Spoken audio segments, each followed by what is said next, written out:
Good afternoon or good morning, ladies and gentlemen, and thank you very much for joining us for today's webinar session.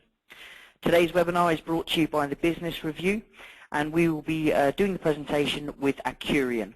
Today's topic is leveraging eRecruitment for clinical trial enrollment, and today's presenter will be Scott Connor, Vice President of Marketing for Acurian.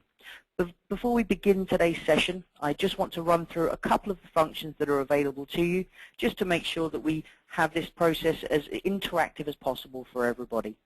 To begin the session, you'll see a small taskbar on the right-hand side of your screen. Within that taskbar, you're able to submit questions to Scott and myself. I'll be moderating the session, and we will get to those questions in the last 15 minutes of the session. Please, as you think of those questions, send them through as fast as you can. The quicker we get the questions, the quicker we can prioritize those, and actually certainly we can get round to covering them at the end. The other thing that will take place during this session is Scott will be carrying out a series of polls to ask you questions to gain some real live feedback.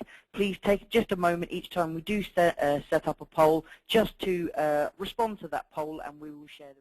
Brilliant, fantastic. Well, all that's left to say from our side is, ladies and gentlemen, thank you very much for joining us for today's session and for the interaction and participation from your side. Today's webinar will be available within 48 hours on demand, so if you wish to share the content with your colleagues and teams, or certainly refer back to the material that Scott's covered today, you will be able to do so, and you will automatically be sent a link to access that program. I will be sending out a copy of the slides post-event once I've gone through everything with Scott. And Scott, have you got any final words for the audience?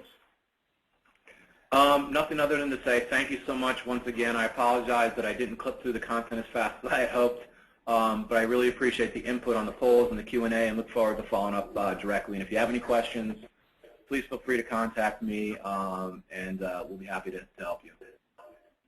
Fantastic. Brilliant. Thank you very much, Scott. Ladies and gentlemen, that is the end of today's session. I will now close the broadcast, and we wish you all either a pleasant morning or evening.